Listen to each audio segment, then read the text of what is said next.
नमस्कार दोस्तों, आपका बहुत-बहुत स्वागत है आपके अपने यूट्यूब चैनल में।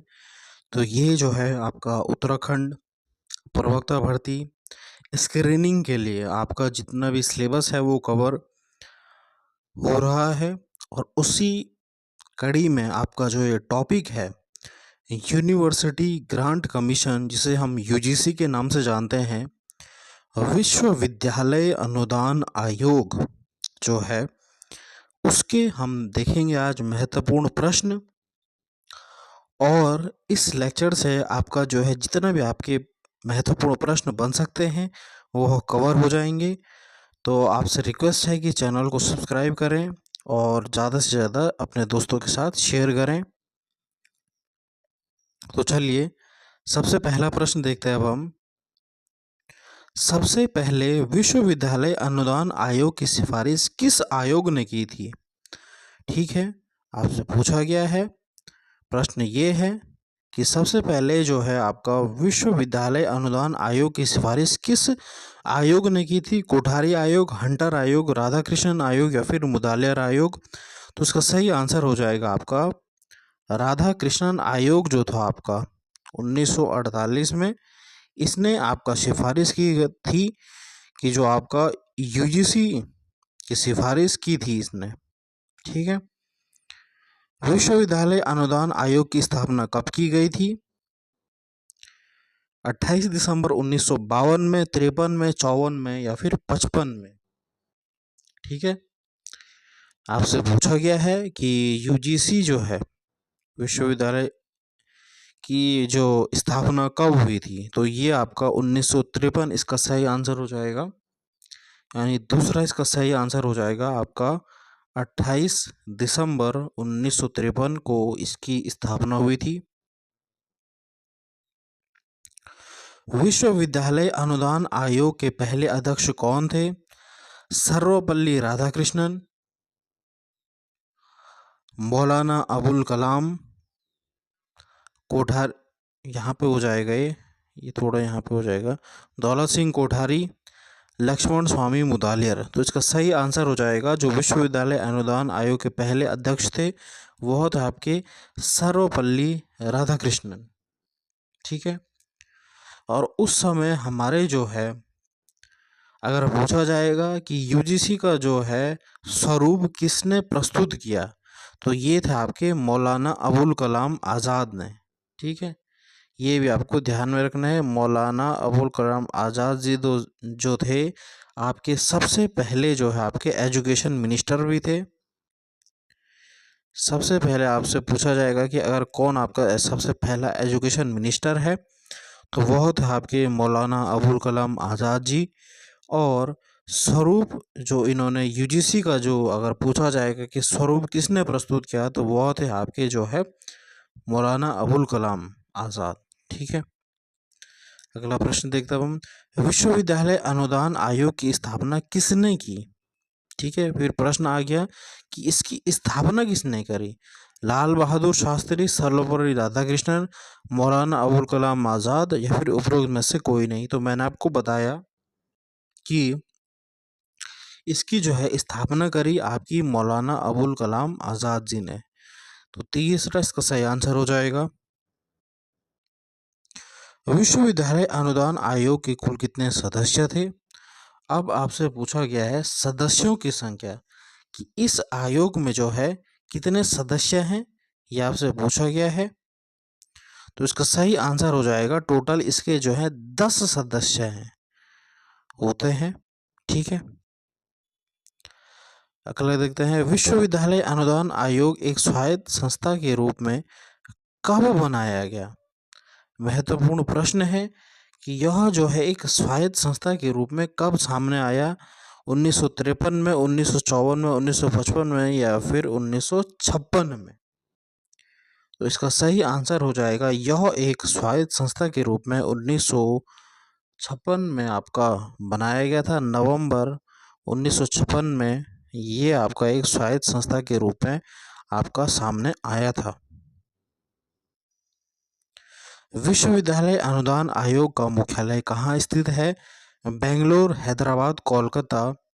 ठीक है, तो कहाँ इसका जो है मुख्यालय स्थित है? तो इसका मुख्यालय जो है वो है आपका दिल्ली में। ज्ञान विज्ञान विमुक्ते किसका आदर्श वाक्य है? कोठारी आयोग, विश्वविद्यालय अनुदान आयोग, मुदालियर आयोग या फिर सैडलर आयोग? तो ज्ञान विज्ञान विमुक्ति जो है वह क्या है आपका विश्वविद्यालय अनुदान आयोग का आदर्श वाक्य है। विश्वविद्यालय अनुदान आयोग के कुल कितने क्षेत्रीय केंद्र हैं? यानी इसकी क्षेत्रीय जो समिति है वह कितनी है? 5, 6, 7, 8? तो इसका सही आंसर हो जाएगा इसकी 6 जो है आपकी क्षेत्रीय समिति हैं। ठीक है, वह 6 कौन कौन सी है मैं आपको बता देता हूँ। एक हो गया आपका पुणे, ठीक है, और उसके बाद हो गया आपका भोपाल भी है एक, ठीक है, इसको आप अलग कर दीजिएगा।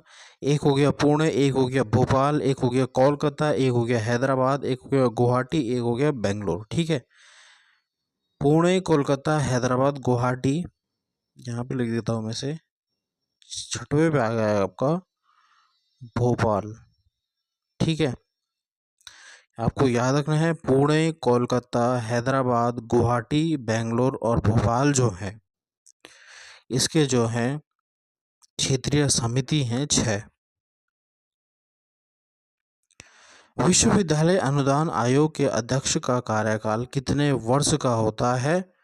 ठीक है, आपसे प्रश्न है कि जो इसके जो मेंबर होते हैं, जो इसके अध्यक्ष हैं, उनका जो है रिटायरमेंट का जो एज होता है वह कितना होता है? 4 वर्ष या 65 वर्ष की आयु जो सबसे पहले हो, 5 वर्ष या फिर 65 वर्ष की आयु, 10 वर्ष या फिर 66 वर्ष की आयु या फिर उपरोक्त में से कोई नहीं। तो ये आपको ध्यान में रखना है कि इसके जो आपका अध्यक्ष होता है उनका जो कार्यकाल होता है वह होता है 5 वर्ष या 65 वर्ष की आयु, जिनमें जो इनमें से मतलब सबसे पहले अगर या तो 5 वर्ष हो जाए या फिर 65 वर्ष की उम्र, इनमें से एक होना चाहिए। तो यानी दूसरा इसका सही आंसर हो जाएगा। बहुत महत्वपूर्ण प्रश्न है। भारत का पहला विश्वविद्यालय कौन सा था? ठीक है, दिल्ली विश्वविद्यालय, नालंदा विश्वविद्यालय, बनारस हिंदू विश्वविद्यालय या फिर उपरोक्त में से कोई नहीं। तो आपसे पूछा गया है भारत का पहला विश्वविद्यालय कौन सा था?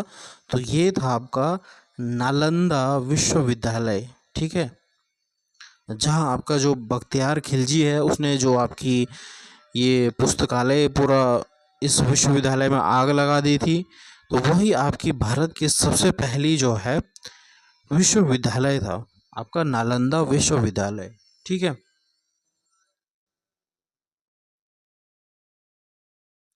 और एक और प्रश्न आपसे अगर बनेगा यहाँ पे, एक प्रश्न और बनेगा कि यूजीसी के अंडर जो है वह कितनी यूनिवर्सिटी बनी थी आपकी? ठीक है, यूजीसी के अंडर आपकी सबसे पहले 3 यूनिवर्सिटी बनी थी। दिल्ली यूनिवर्सिटी, बनारस हिंदू यूनिवर्सिटी और अलीगढ़ मुस्लिम यूनिवर्सिटी। ठीक है, DU, BHU, AMU, ये 3 यूनिवर्सिटी सबसे पहले बनी थी आपकी जो है यूजीसी के अंडर में।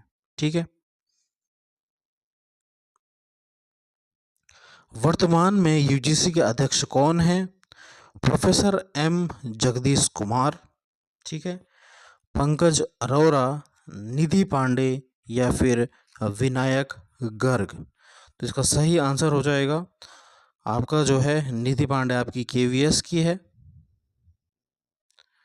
विनायक गर्ग आपके NVS के हैं, पंकज और आपके NCTE के हैं।